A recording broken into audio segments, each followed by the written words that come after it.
yang nanya cuma 3 orang. Dan bikin aku gemes. Halo, assalamualaikum warahmatullahi wabarakatuh. Balik lagi ke channelku, Cornella Channel. Oke, kalau kalian mantengin IG-ku, hari Kamis kemarin aku udah bikin Q&A untuk pertanyaan basic tentang saham dan reksadana, dan maka aku jawab di videoku kali ini. Tapi berhubung yang nanya cuma 3 orang dan bikin aku gemes, yang nanya cuma 3 orang dan bikin aku gemes karena giliran aku buka Q&A kalian gak ada yang mau nanya, tapi giliran aku gak buka Q&A kalian nanyanya banyak banget gitu, DM-nya sampai aku gak bisa balas satu-satu. Nah, tapi gak apa-apa, dari 3 pertanyaan ini pertanyaannya bagus semua. Tapi mohon maaf, aku kemarin gak sempet screenshotin siapa yang nanya, tapi udah aku catat kok di otakku karena aku ingat banget karena cuma 3 orang ini gitu yang nanya. Jadi bakal aku bahas semua di video ini dan mungkin durasinya nanti bakal cukup panjang, jadi pastikan kalian harus nonton sampai habis. Oke. Nah, mari kita ke pertanyaan yang pertama. Pertanyaan yang pertama itu adalah pertanyaan basic. Gimana cara investasi saham? Nah, sebelumnya aku mau infoin juga, kalau kalian mau ngelihat video-video tentang saham, kalian bisa banget follow akun TikTokku karena di sana aku rutin banget upload video tiap hari, entah itu istilah dalam saham, entah itu harga saham, entah itu analisa saham, basic saham, atau tentang cara investasi saham. Di sana aku bener-bener rutin banget dibandingkan dengan YouTube. Kalau YouTube kan aku cuma 1 minggu sekali, tapi kalau di TikTok karena durasinya pendek, aku bisa tiap hari uploadnya. Nah, kalian wajib banget follow akun TikTokku ini, Cornella TP. Nah, kalau kalian udah punya akun TikTok, kalian sebenarnya bisa banget mulai dari ngelihat playlistku yang cara investasi saham. Nah, di sini mulai dari buka RDN, terus nanti cara beli pertama, terus bangun portofolio, cara jual saham pertama, terus nanti cara penarikan uang udah ada di sini semua. Tapi kalau kalian nggak punya akun TikTok, kalian bisa tonton videoku yang ini nih. Aku udah pernah beli step by step cara beli saham sekaligus tutorialnya di akun sekuritasnya. Oke, tapi di sini aku bakal jelasin secara garis besar step by stepnya sekali lagi gimana cara investasi saham. Jadi please jangan ada yang nanya lagi ya. Soalnya kalian bikin aku gemes. Videoku yang udah aku bikin gak kalian nonton, tapi kalian nanya mulu. Oke, yang pertama cara investasi saham, pastikan kalian punya akun sekuritas. Nah, akun sekuritas ini ada banyak banget. Kalian bisa sesuaiin dengan kebutuhan kalian dan kalian bisa search sendiri, atau kalian bingung sekuritasnya apa aja, kalian bisa juga tonton videoku yang ini. Aku udah bikin video 5 rekomendasi sekuritas syariah pastinya. Nah, kalau udah kalian download nih, dan ini aku jelasin sekali full online ya, jadi kalian udah bisa, itu investasi saham tuh udah full online banget, nggak perlu datang ke perusahaannya segala macam karena udah full online dan daftarnya juga full online. Tapi ada beberapa sekuritas yang nggak full online. Nah, kalau udah download aplikasinya, downloadnya juga di kayak download aplikasi biasa di Google Play Store atau di App Store. Kalian tinggal registrasi aja, ikutin step by stepnya, terus nanti jangan lupa cek email. Terus nanti kalau udah jadi nih akunnya, dan biasanya prosesnya tergantung sih, ada yang 2 hari kerja, ada yang 1 minggu, ada yang 1 bulan gitu kan. Nah, abis itu kalian buka atau buat RDN. RDN-nya adalah rekening dana nasabah dan bukan rekening reksadana, please, beda. Jadi RDN ini adalah rekening yang digunakan untuk kita beli dan jual saham. Nah, rekening dana nasabah ini nanti letaknya atau berada di dalam akun sekuritas tadi atau dalam aplikasi yang kita gunakan. Dan RDN ini ada banyak banget, tergantung. Nah, ini aku kasih warning, kalau kalian nggak mau kena potongan admin saat kalian top up ataupun saat kalian melakukan penarikan uang, kalian cari aplikasi yang kerjasama RDN-nya itu dengan bank account yang sama dengan kalian daftarkan pada saat buka akun sekuritas tadi. Misal nih, kalian punya account bank itu BCA. Nah, banyak tuh sekuritas yang kerjasamanya dengan BCA, semisal Indo Premier, terus apalagi gitu. Tapi kebanyakan kalau sekuritasnya itu kerjasamanya dengan Bank Permata. Aku juga nggak tahu kenapa banyak pakai Bank Permata gitu. Nah, kalau kalian beda nih, pastikan nanti kalau kalian top up itu bakal kena admin. Dan kalau kalian penarikan uang juga potongan admin, kan sayang gitu meskipun cuma 6.000 ya kan. Nah, tapi kalau kalian punya rekening yang sama, otomatis nanti kalian cara topnya sama aja antar rekening gitu di M-Banking atau di ATM. Terus nanti bisa juga kalau beda bank kalian bisa pakai e-wallet kayak Dana, Flip, OVO, terus dan segala macem lah. Bukan aku sampai lupa apa aja gitu. Pokoknya intinya bisa pakai wallet. Terus kalau abis bikin RDN ngapain aja? Ya kita beli saham pertama. Nah, beli saham pertama ini namanya juga kita beli di pasar. Pastinya ada penawaran lah ya. Jadi di beli saham tuh kita bisa nawar di harganya detik ini. Misal harga detik ini harga saham satu lot itu 700, tapi kita bisa nawar nih di harga 695 semisal atau 690 bisa tuh. Nah, nanti kalian tinggal pasang di harga di bawahnya. Cuman yang perlu kalian ketahui kalau berhubung di sini itu pasar, jadi tergantung ada yang mau jual nggak di harga segitu, atau istilahnya ada nyangkut nggak kita kalau beli di harga segitu gitu kan. Makanya harus sabar-sabar juga. Tapi kalau kalian mau cepet dapet sahamnya, mau beli saham ya kalian harus beli di harga mahal, yang lebih mahal dibanding harga saat itu.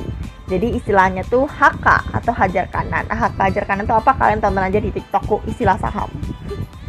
Terus abis beli saham tuh udah selesai. Nah, yang keempat itu adalah bangun portofolio. Maksudnya kita tentu ini kita mau investasi berapa lama, terus kita lakukan diversifikasi, beli 2-3 saham yang berbeda di beda industrinya. Jadi kalau semisal satu untung ya satu ada yang rugi gitu, atau semisal 2 rugi ada yang untung, bisa menopang, jadi nggak jomplang banget rugi semua gitu. Terus yang kelima, kalau kita ngerasa udah nih tadi udah bangun portofolio, udah sukses, kita udah sesuai target, udah sesuai harapan kita mau dapet untung berapa, ya kita tinggal jual saham pertama kita. Ya jualnya sama kayak beli sih lebih tepatnya. Kalau mau cepet ada yang beli saham kita, ya kita pasang di harga murah. Tapi ya janganlah orang kita mau untung masa jual di harga yang murah gitu kan. Tapi tenang aja, pasti ada yang mau beli kok. Terus abis itu kalau udah jual terus udah ada yang beli, nah kita tinggal tarik aja tuh uangnya. Tarik uangnya tuh ya kayak narik uang biasa sih, withdraw. Dan kalau tutorialnya gimana, pastikan kalian download TikTok aja lah ya. Download TikTok aja, atau tonton lagi di YouTubeku yang ini. Aku udah tunjukin caranya. Nah, udah segitu aja sih sebenarnya cara investasi saham. Ya beli, jual, bangun portofolio, terus tarik uang dan segala macam. Dan di sini aku mau infoin juga, kalau saham itu ada keuntungan ada kerugian ya, tolong. Dan saham itu nggak bikin cepet kaya. Kalau kalian mau cepet kaya mending ngepet. Kalau keuntungan saham itu kita bisa dapat dari capital gain dan dividen. Dividen itu kita dapat dari pembagian laba dari si perusahaan ini. Biasanya rutin satu tahun sekali, tapi ada juga yang 2 kali dalam setahun. Kalau kalian pengejar dividen ya kalian tinggal cari aja yang ngasih dividen gede. Terus kalau yang kedua ini capital gain ya dari harga kenaikan saham tadi. Misal kita beli di harga 700, nah 1 tahun kemudian harga sahamnya naik ke 710, otomatis kan kita dapat untung kalau jual sahamnya. Oke. Terus kerugiannya apa sih? Nah, kalau kerugiannya yang pertama kebalikan dari capital gain yaitu capital loss. Kita harga sahamnya turun terus. Jadi kalau kita mau jual ya nanti kita rugi. Terus yang kedua itu ada suspend. Suspend maksudnya saham ini ngelebihin ARA dan ARB.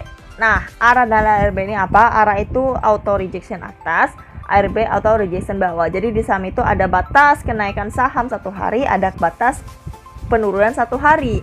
Nah, kalau ngelebihin nanti sahamnya bisa disuspend dan kita nggak bisa jual atau beli sahamnya beberapa hari atau beberapa minggu sampai suspendnya dicabut. Terus kalau yang ketiga ini ada likuidasi. Likuidasinya itu perusahaannya tuh bangkrut, jadi nanti perusahaannya melakukan membayar kewajibannya atau utang-utangnya ke pihak yang berwenang, terus menyelesaikan urusannya dengan kreditor dan segala macam. Nah, nanti investornya bakal dapat hasilnya tuh di ending setelah ada sisa. Kalau nggak ada sisa sama sekali, ya investor nggak bakal dapat apa-apa. Jadi pastikan kalian kalau beli saham, perusahaannya harus yang bagus, yang kinerjanya jelas, terus harus kalian pantengin juga. Siapa tahu nanti kalau tiba-tiba nggak kalian pantengin 5 tahun, tahu-tahu dia bangkrut. Kan kalian yang rugi, oke? Nah, segitu aja sih tentang pembahasan investasi saham. Karena kalau aku jelasin lagi, nanti kasihan videoku yang udah aku bikinin nggak kalian tonton gitu. Tapi aku ingetin sekali lagi, kalau kalian mau jelas banget tentang saham, kalian harus download TikTok dan follow akunku, karena di situ aku bener-bener rutin bahasnya juga bermacam-macam, mulai dari basic istilah, terus caranya dan segala macam. Nah, terus udah selesai kan ya pertanyaan yang pertama. Terus kita lanjut ke pertanyaan yang kedua. Nah, pertanyaan yang kedua ini aku juga udah punya catatan. Berhubung aku cuman punya satu HP, satu device untuk lakuin take video ini, jadi jawabannya aku catat di sini di kertas. Ya Allah, jelek banget. Aduh. Nah, pertanyaan kedua itu adalah kenapa Unilever turun terus? Ayo, kenapa ayo? Jadi yang pertama, Unilever itu turun terus karena dia emang lagi downtrend. Nah, downtrend itu apa? Aku bakal jelasin di jawaban yang ketiga. Dari pertanyaan nomor 3 nanti ada hubungannya nih. Yang pertama itu karena kinerjanya si Unilever emang menurun. Nggak mungkin kan kalau kinerja menurun tapi harga sahamnya naik terus, yaitu ngaco namanya. Kalau kinerja menurun otomatis sahamnya juga turun. Terus yang kedua, efek COVID-19 yang otomatis membuat semua saham tuh turun. Nggak cuma Unilever, rata-rata semua saham itu pasti turun, baik di perbankan, consumer good, industri dan segala macam itu pasti turun.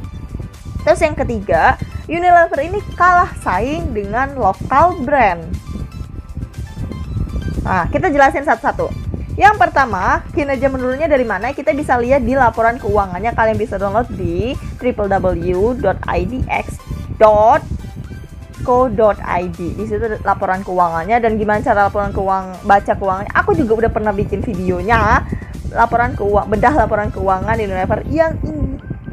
Kalian tonton juga ya. Kalau kita lihat penjualan bersihnya Unilever ini menurun sebesar 7%. Terus laba brutonya juga turun 8%, laba bersihnya ya turun 16%. Makanya tadi dibilang kinerjanya menurun. Karena ya gimana sahamnya mau naik kalau penjualan dan labanya aja turun terus gitu. Dan ini ada hubungannya sebenarnya dengan COVID-19. Dan ya emang tadi aku bilang nggak cuma Unilever yang kena, semua saham pasti kena. Nah, tapi ada hubungannya juga dengan yang nomor 3 tadi aku bilang kalah saing dengan produk lokal atau local brand.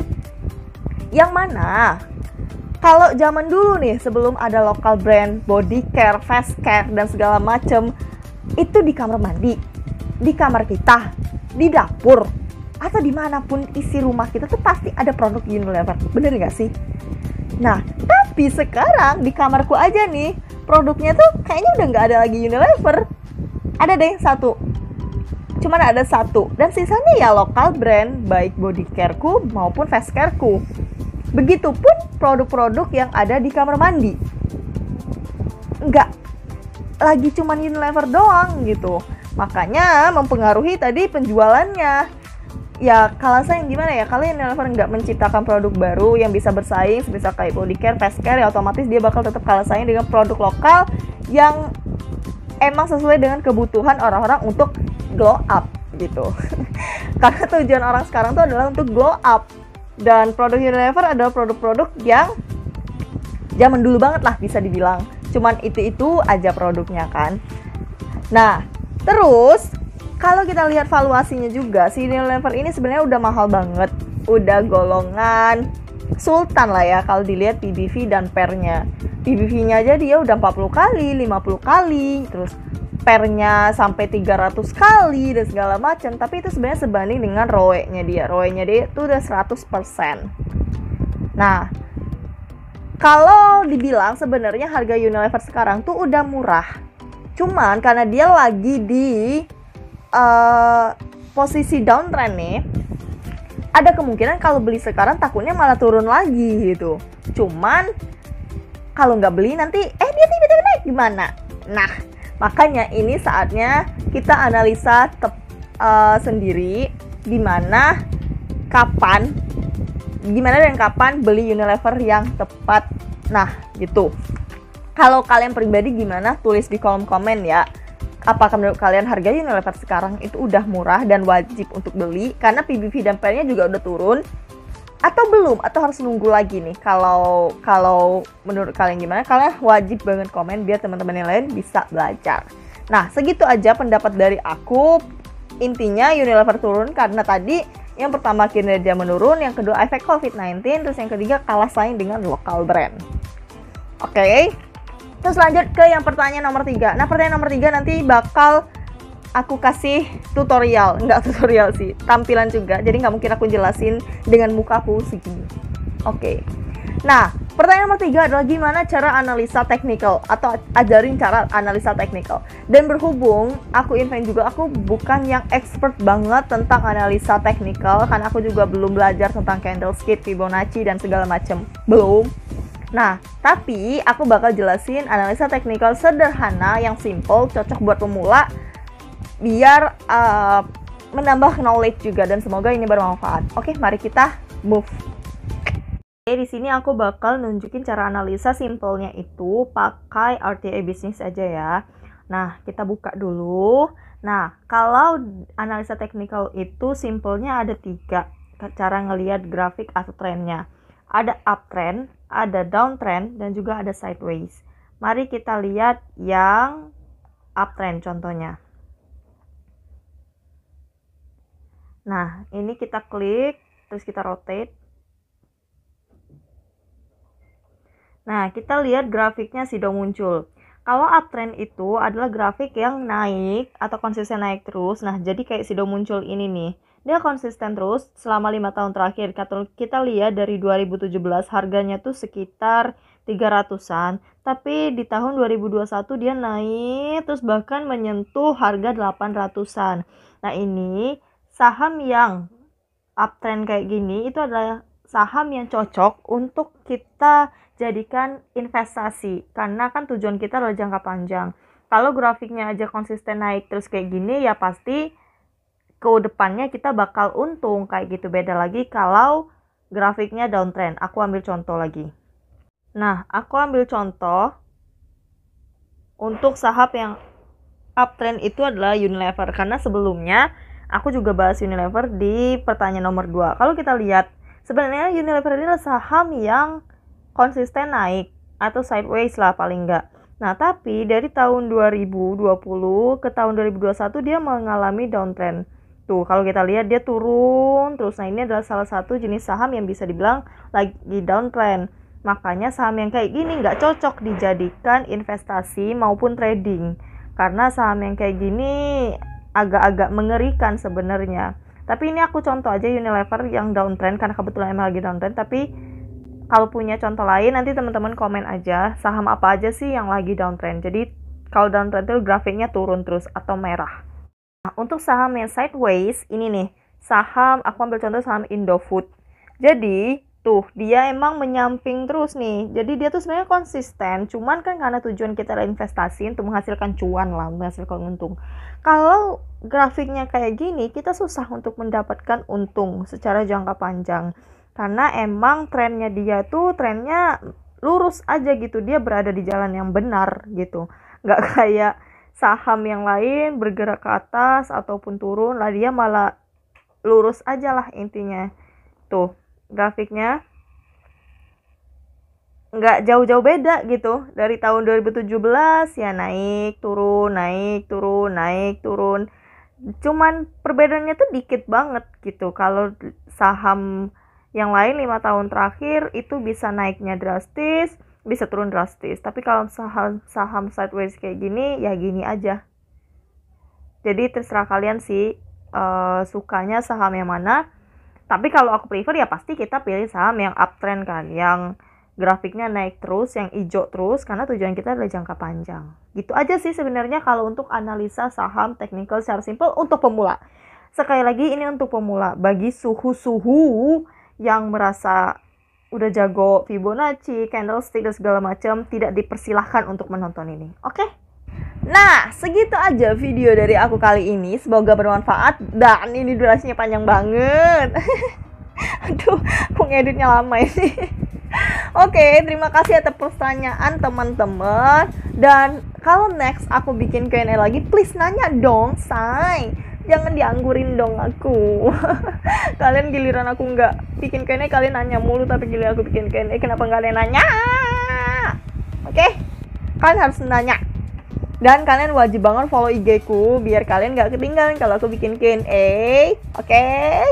Dan sekali lagi wajib banget follow TikTok ku biar kalian gak ketinggalan cara-cara yang aku jelasin di TikTok ku. Oke? Sekali lagi semoga bermanfaat. Kalau kalian berkenan, tolong di-subscribe ya. Tolong di-like. Terus di-share juga nih biar banyak yang tahu videoku gitu. Oke, see you on my next video. Bye bye. Sekali lagi, lupa request ya mau video apa lagi. See you on my next video. Bye bye. Wassalamualaikum warahmatullahi wabarakatuh.